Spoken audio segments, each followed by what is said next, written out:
Oi, gente, muito bom dia, boa tarde, boa noite, tudo bem com você? Não sei a hora que você vai ver esse vídeo, mas eu já quero te desejar um ano novo cheio de paz, tranquilidade, ou seja, a paz interior que precisamos ter, porque no mundo temos aflições, né?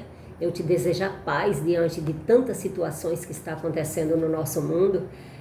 Eu dizer para você que você vai ter paz aqui na Terra, eu estaria mentindo, né? Mas eu quero desejar que você, do profundo do meu coração, assim como eu, estejamos a paz interior, essa paz que só pode vir lá do céu, do alto, descido do Pai das Luzes. Seja muito bem-vindo, muito bem-vinda aqui nesse canal. Esse canal é um canal de diversos, direcionado para diarista, para produtos de limpeza, causos e tudo mais, mas também é um canal destinado para a porção da Palavra de Deus. E hoje eu estou querendo falar um pouquinho sobre a porção da Palavra de Deus. A palavra do Senhor diz assim, que no mundo teríamos aflições, mas tende bom ânimo, eu venci o mundo e vós também vencerás. Então essa palavra, ela serve muito para nós, muito, muito, muito, muito. Hoje de manhã eu amanheci muito triste, vou seguir, mas eu quero pedir o seu joinha, para cima ou para baixo. Não tem importância, você vai estar me ajudando da mesma forma. Deixa o joinha já no começo para você não esquecer no final. Se você não gostou do vídeo, quando chegar no final você põe joinha para baixo, não tem problema nenhum. Continuaremos amigos da mesma forma. Mas o que eu quero te pedir é que não se esqueça de deixar o seu joinha, tá bom? E se puder também compartilhar, se você achar que esse vídeo ele vai te servir para alguma coisa, você já compartilha aí com pelo menos 2 pessoas que vai estar me ajudando muitíssimo. Para você que não me conhece, eu sou Valéria Machado, evangelista missionária da Obra de Deus, e quero compartilhar com você aqui nessa manhã um pouquinho do meu pensamento, um pouquinho da palavra do Senhor, e deixar no teu coração uma palavra que nos garante que nós temos que caminhar rompendo contra as esperanças. É isso mesmo, diante de um mundo tão caótico, tão difícil, tão complicado, nós ligamos a televisão, a gente só vê coisa ruim, só vê coisa que acaba com o nosso coração. Olha, gente, vou falar a verdade para você. Ontem eu não fui no culto porque eu tinha visita, não podia mandar a visita embora e a visita estava em casa. E a gente foi assistir então ali depois do jantar o Fantástico para ver a situação dos nossos irmãos venezuelanos. Estávamos ali vendo, falando um pouquinho sobre a autoridade principal, né? Esqueci o nome do homem, gente, agora, se você souber, deixa nos comentários, mas eu esqueci mesmo de vez. Mas falando sobre o conflito entre Estados Unidos e Venezuela, quando Trump, indignado com a situação dos venezuelanos, que há mais de anos e anos essa mesma pessoa está no poder e os venezuelanos oprimidos, passando necessidade, vivendo uma vida caótica, uma vida desgramada, desgraçada, sendo que não é isso que eles precisariam viver, porque é um país riquíssimo, né, gente, de petróleo, né, tem muito petróleo, pois é. E aí o que o Trump faz? O Trump, então, consegue prender o governante e a sua esposa estão presos. Então, assim, o povo está muito feliz porque Trump intercedeu por o povo e tudo mais, mas eu não sei se você pensa como eu, mas se você pensa como eu, você vai ver que Trump não está preocupado com o povo venezuelano. Trump está preocupado com dinheiro, com grana, com bufunfa, com real, né? E então, ele não está nem um pingo preocupado com os venezuelanos, ele está preocupado em correr dinheiro, já que Venezuela é rico em petróleo, não é verdade? Assim como a palavra do Senhor fala lá nos evangelhos, né? Quando a mulher derrama aquele perfume de nardo puro, um perfume caríssimo da época, a palavra diz que ela derrama nos pés de Jesus, né? E ela então derrama o bálsamo ali, limpando e enxugando com os seus cabelos. Os discípulos então ficam indignados com a situação, Fala assim, que loucura é essa? Por que ela está fazendo isso? Poderia ser vendido esse perfume e doado aos pobres. Ora, meus amados, eles não estavam preocupados com os pobres. Eles estavam preocupados com o dinheiro. Eles não estavam nem um pingo preocupados com os pobres. Não é diferente a situação ali na Venezuela. E eu fico muito triste, meu coração fica assim, sabe, gente? Às vezes eu penso que está acabando a minha fé. Aí hoje de manhã, quando eu ligo a televisão, que estou me arrumando para vir para o trabalho, vocês estão vendo um cenário diferente. A minha voz embargada é porque quando eu penso nas situações, eu começo a ficar assim, tensa. E às vezes desacredito de tudo e de todos. Mas aí eu louvo a Deus que em Cristo Jesus que temos o Espírito Santo de Deus conosco. Quando eu penso que perdi toda a minha fé, o Espírito Santo do Senhor, ele vem e renova a minha fé. Não é diferente com você. Não é diferente com você. O Espírito Santo de Deus hoje, ele é o nosso consolador.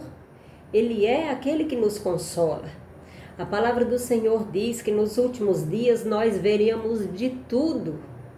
Nos últimos dias nós veríamos de tudo, mas nós temos que cuidar da nossa casa, que é isso aqui, o nosso coração, para que assim como Daniel não foi contaminado com os manjares do rei, nós também possamos não ser contaminados com as coisas que o mundo nos oferece, deixando de lado a fé.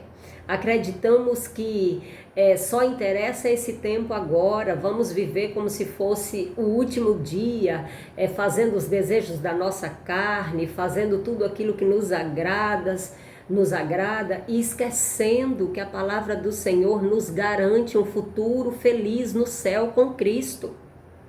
A palavra de Deus, ela nos garante.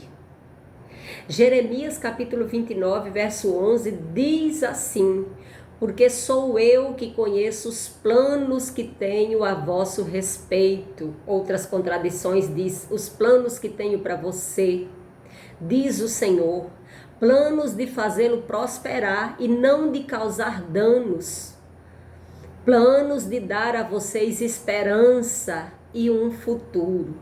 É difícil nós acreditar, assim como o povo de Israel, quando Jeremias fala isso para eles. Jeremias diz, continua, segue, porque os planos de Deus a nosso respeito é maior do que nós possamos imaginar. O povo estava sem esperança, o povo estava desesperançado, o povo estava em um período de prisão, o povo estava exilado. Então as esperanças daquele povo tinham acabado. Mas o que eu quero dizer para mim e para você, a nossa verdadeira esperança está em Deus. Ele promete nos abençoar e dar-nos uma vida eterna. E o que eu quero dizer para mim e para você nessa manhã, Deus não mente. Deus não mente. Por isso podemos confiar e esperar nele. Você sabe o que de fato é esperança? Esperança é confiar naquilo que nós ainda não vemos. A palavra hoje de manhã, eu abri a Bíblia no Salmo 42, que eu gosto muito, muito, muito. É um salmo dos filhos de Cora, durante o período de exílio ou perseguição, quando eles estavam longe de Jerusalém e do culto da casa do Senhor. Expressando aqueles filhos de Cora um profundo anseio por Deus, assim como a corça anseia por água, eles também estavam sedentos de Deus.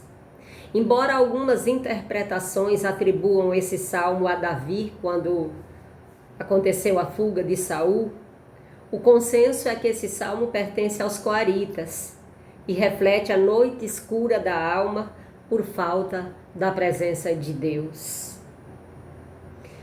Nós temos que viver como a corça, sedenta da presença de Deus.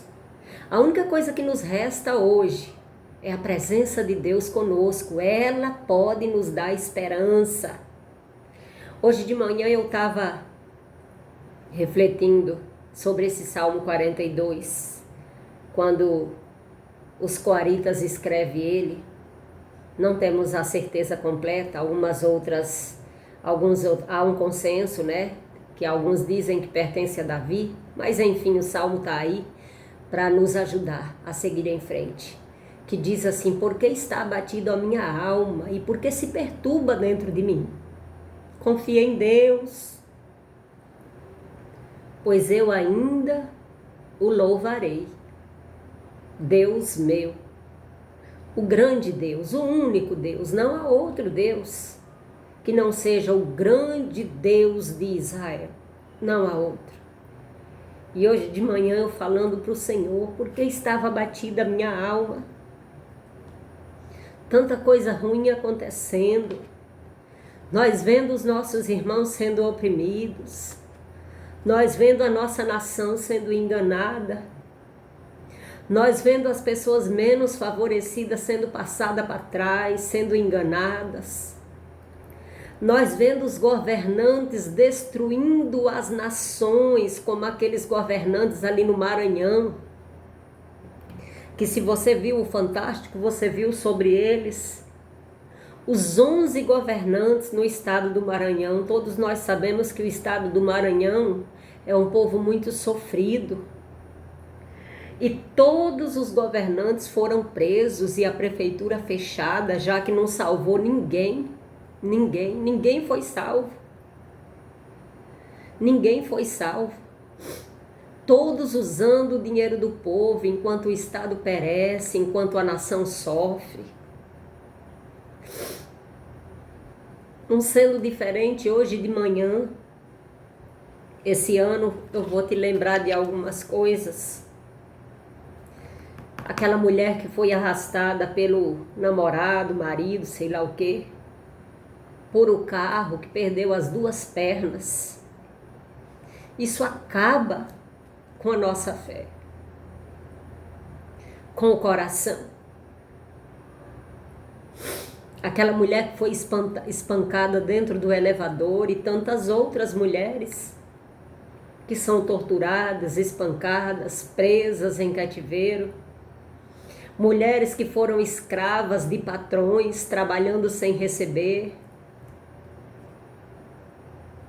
Quando ligo a televisão hoje cedo, a primeira notícia que eu vejo é menina que quase morreu depois de ter, adolescente que quase morreu depois de ter ingerido bebida alcoólica a noite inteira durante festa, nas vésperas de final de ano.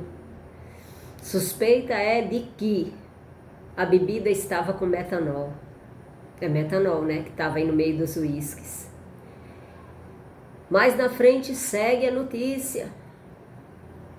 Homem, cidadão cuiabano de Cuiabá, enterra o doguinho vivo. E alguém viu e denunciou, graças a Deus. Alguém viu e denunciou.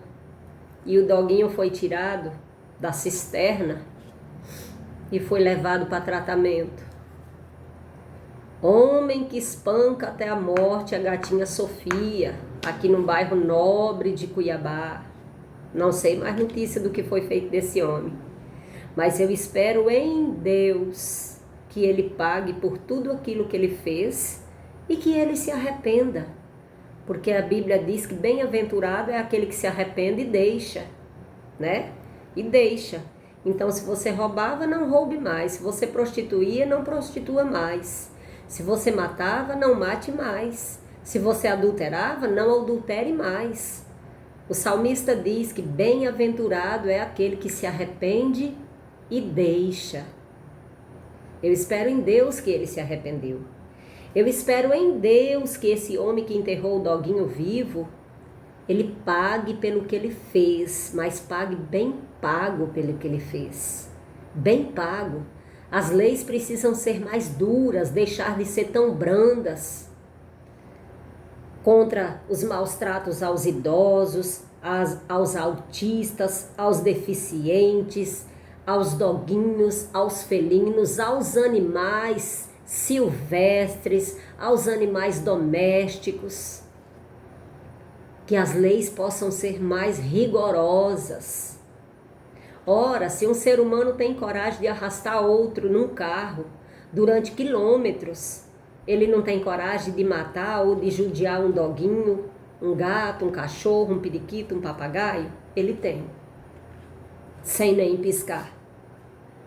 Isso tudo vai matando a nossa esperança. Isso tudo vai matando a nossa esperança. Mas tem uma coisa que me alegra, porque a palavra do Senhor ela é cheia de palavras, de contos reais, porque a Bíblia é a palavra de Deus viva falando com a gente, que nos leva a renovar as nossas esperanças.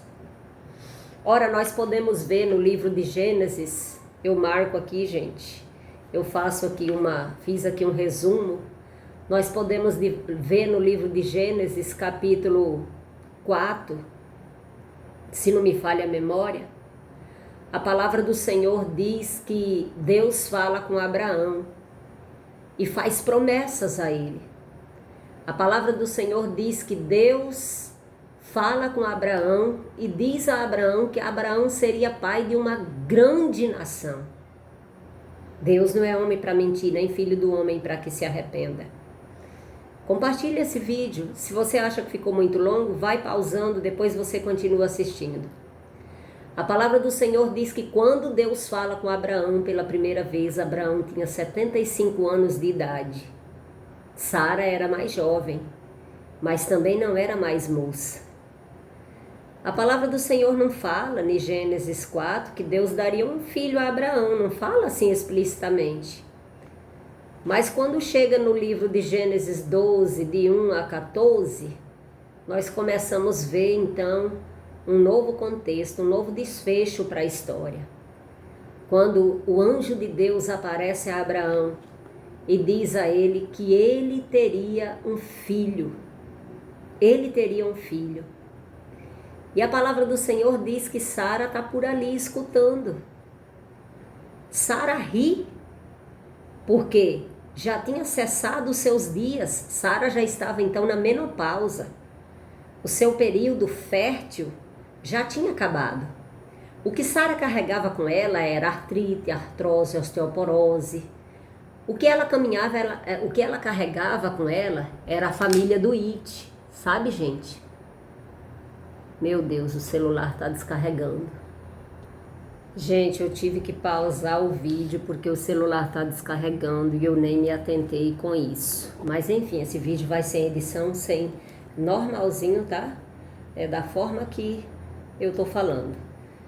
Então o que Sara carregava com ela era essa mente de que jamais ela poderia ter um filho. Afinal de contas, ela era uma mulher infértil. Sara era estéril, não poderia gerar filhos. E os seus dias já eram avançados. Quando Deus faz essa promessa para Abraão, ele tinha 75 anos.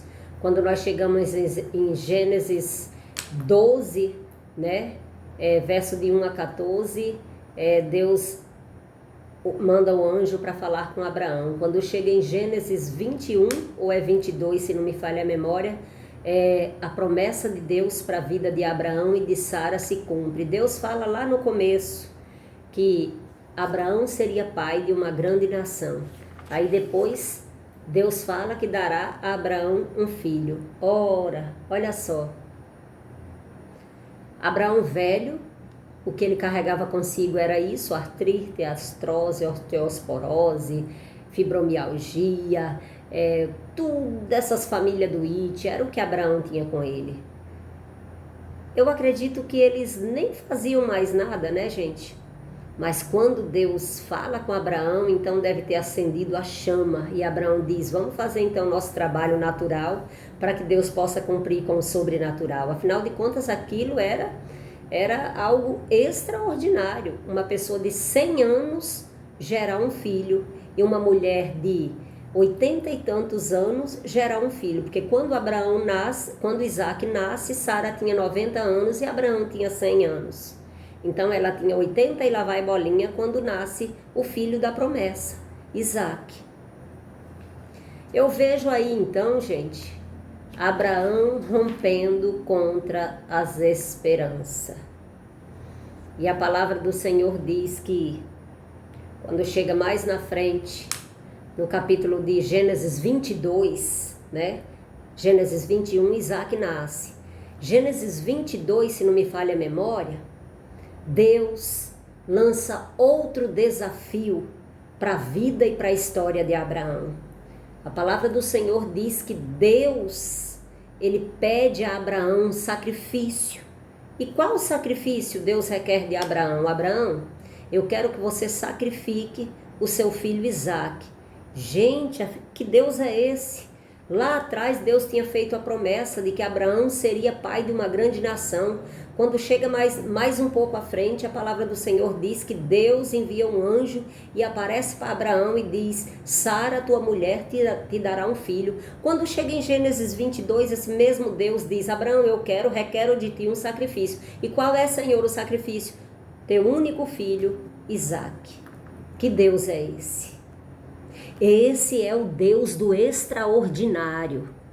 Esse é o Deus que me levantou e me pôs de pé para mim vir para o trabalho, para mim seguir com a minha vida adiante, para mim seguir fazendo o que eu faço, para mim seguir com a cabeça erguida, para mim seguir fazendo bem sem olhar a quem, para mim seguir fazendo bem à natureza, aos animais, aos meus semelhantes. Esse é o Deus, meu povo. Esse é o Deus. O Deus que me levantou hoje pela manhã, depois de tantas notícias desastrosas. Esse é o Deus. O Deus que me levanta para orar pelas nações. O Deus que te levanta para orar e para interceder pelas nações, pelos países, pelos governantes. Eu vou te dizer uma coisa que eu costumo dizer, que Jesus não voltou ainda e a culpa é dos crentes. A culpa é dos crentes. Ah, eu não sou crente. Você crê em Deus? Você ora, então você é crente. Você obedece? Então você é crente. Porque crente é todo aquele que crê e obedece a Deus. Você sabia que até o diabo é crente? Porque crente é todo aquele que crê. O diabo crê que treme. Ele também é crente. Agora, você que é cristão em Cristo Jesus, essa palavra é para mim e para você, aquele que exerce o cristianismo, essa palavra é para nós. Siga em frente, siga em frente. Quantas vezes eu vou te dizer, eu tenho vontade de ficar trancada dentro do quarto. Ei, nós temos um Deus que ainda fala, um Deus que ainda usa, um Deus que ainda usa pessoas. Esse é o Deus que nós temos. O Deus que usa pessoas para falar comigo, o Deus que usa pessoas para falar com você. Nós ainda temos um Deus. O Deus que renovou as esperanças do povo de Israel quando foram levados cativo à Babilônia. O Deus que usou Jeremias para dizer para aquele povo: não desfaleça. Não desfaleça. O Deus que fala no Salmo 42, que o salmista diz assim, o salmista fala assim: eu creia em Deus, que eu ainda o louvarei. No mundo nós vamos ter tribulação, eu não posso dizer para você que vai ficar melhor. Eu não te garanto isso, porque a palavra também não garante. A palavra diz que no final teríamos guerras, rumores de guerras, terremotos, filho matando pai, pai matando filho. Lá em Isaías, a palavra do Senhor também fala sobre a esperança que seria Jesus. Quando Jesus vem no livro de Mateus, no meio da Bíblia, ele veio ali para o povo de Israel, ele veio para toda aquela nação, judeus e não judeus, o Senhor veio para todos. E isso se estendeu até nós. Nós somos descendentes de Abraão. Nós também, eu e você, podemos ser pai e mãe de uma grande nação. Nós podemos sim. Eu sei que eu tenho muitos filhos na fé esparramados por essa cidade afora. Eu sei que eu gerei filhos na fé e eu peço em Deus que eu ainda continue gerando filhos na fé. Eu peço em Deus. Tem dia que a esperança falha. Tem dia que a esperança acaba. Eu creio que quando Abraão pega seu único filho e vai ali para o local que Deus indicou do sacrifício, eu posso imaginar o que Abraão estava sentindo. Eu posso imaginar o que passava no coração de Abraão quando Isaac diz: Pai, nós temos a fogueira, nós temos a lenha e nós temos o fósforo, mas cadê o cordeiro? Abraão diz para Isaac: meu filho, Deus proverá. E a palavra do Senhor diz mais na frente: Abraão amola o cutelo, pega a faca, a foice, sei lá o que, amolada, pega Isaac sem entender, coloca Isaac sobre a fogueira. A fogueira, gente, sobre, tipo uma fogueira, né? Sei lá, um holocausto, né? Porque depois tacaria fogo, né? E a palavra do Senhor diz que quando Abraão levanta os seus braços para pegar o cutelo e passar sobre o menino e matar, o anjo do Senhor diz: Abraão, Abraão, não mate seu filho, Abraão. Agora eu sei que tu é fiel a mim em todas as coisas, Abraão. Tu crê em mim, tu acredita em mim. E a palavra do Senhor de Deus, a palavra de Deus do Senhor para nós hoje é: creia em Deus. No meio de todas essas tempestades, creia em Deus. Creia em Deus, porque em meio a todas essas tempestades, o Senhor caminha com você. E quando você pensa que Ele não está caminhando com você, é porque com certeza Ele te carregou no colo. Que Deus possa abençoar a sua vida e que em meio a todas essas desgraças você possa ser uma pessoa que não é a pessoa por a causa de qual elas aconteçam. Que você não seja o crente que mata os bichos que Deus criou. Que você não seja o cristão que põe veneno para o cachorro, para o gato. Que você não seja a pessoa que cria um pet numa corda, em um lugar limitado, fazendo suas necessidades fisiológicas e comendo no mesmo espaço. Que você não seja a pessoa que abusa das crianças, que estupra as crianças, os adolescentes. Que você não seja a pessoa que maltrata os idosos. Que você possa ser a pessoa que promova a paz em um mundo tão caótico. Que você seja a pessoa que promova a paz. Eu não sei se eu me lembro bem dessa história, mas eu vou tentar contar aqui para vocês uma história que fala de dois fazendeiros, dois irmãos. E conta a história que eles brigaram e as suas fazendas eram fazendas vizinhas. E um dos fazendeiros, apareceu ali foram atrás de um carpinteiro, um dos fazendeiros, para fazer uma cerca, um muro entre as duas fazendas, já que eles haviam brigado.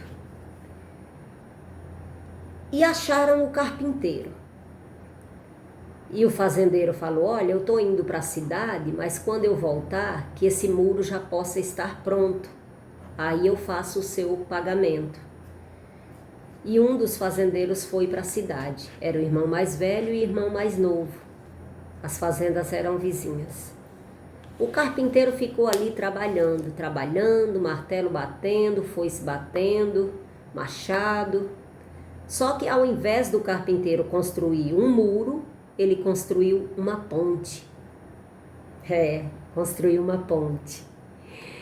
E conta-se a história que quando o fazendeiro chega da cidade, ele vê ali aquela grande ponte construída e ele fica muito bravo com o carpinteiro.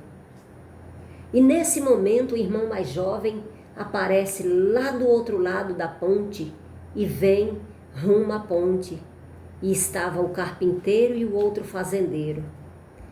E o irmão mais jovem, quando chega perto do irmão mais velho, cai no pescoço dele e diz assim: meu irmão, que bom que você mandou construir essa ponte. Olha, essa ponte vai nos facilitar o acesso um com o outro, seremos mais amigos, ficará mais fácil o nosso acesso. Irmão, eu não sei nem pelo que a gente brigou, mas eu quero te pedir perdão. E o irmão mais velho, escutando tudo aquilo ali, também já com o coração que estava cheio de mágoa, diz assim: meu irmão, está perdoado, eu também não sei nem por que a gente brigou, mas está perdoado. E o outro diz: você também está perdoado. E ali naquele momento é liberado o perdão. E o fazendeiro diz assim: olha, fica para jantar com a gente. Eu estou muito feliz porque você, em vez de ter construído um muro, você construiu uma ponte. E eu estou muito feliz por isso. E nós queremos te oferecer um jantar. E o carpinteiro diz assim, ele diz: quanto é o serviço? E o carpinteiro diz: não é nada o serviço. O serviço é uma bênção de Deus para a vida de vocês. Não vai lhe custar dinheiro algum. Então fica para jantar. E o carpinteiro diz: não posso. Tenho mais pontes para construir. Que nós possamos ser construtores de pontes.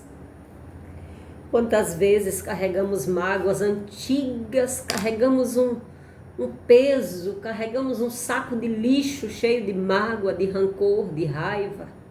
E muitas das vezes a pessoa por quem estamos magoados nem lembra mais o que fez com a gente, nem lembra mais de nenhum tipo de história, nem lembra mais por que você tem tanta raiva. Que nós nessa manhã possamos liberar perdão e possamos ser construtores de ponte, e não de ira, de raiva, de maus tratos, de maldade. Que o Senhor em Cristo Jesus possa te abençoar. Que o Senhor em Cristo Jesus possa derramar sobre a sua vida, a sua casa e a sua parentela toda sorte de bênção sobre vocês. Porque eu e você temos que crer em Deus, porque nós ainda o louvaremos. Afinal de contas, aguardamos ansiosos para subir e morar com Cristo na cidade santa, na cidade celestial, a nova Jerusalém. Que Deus abençoe a sua vida, a sua casa e a sua família. E até o próximo vídeo. E se puder, compartilhe com alguém. Um beijo no teu coração, um abraço de urso e até o próximo vídeo. E deixa nos comentários aí o que você achou desse vídeo. Foi muito longo? É como eu estou falando, precisou ouvir 10 vezes? Ouça 10 vezes, ouça 9, ouça 8, porque eu faço isso. As pessoas que eu sigo, às vezes o vídeo é muito longo e eu vou vendo por partes. E tá tudo bem. Que Deus te abençoe em Cristo Jesus. Um beijo no coração. Deus te abençoe. Deus te abençoe.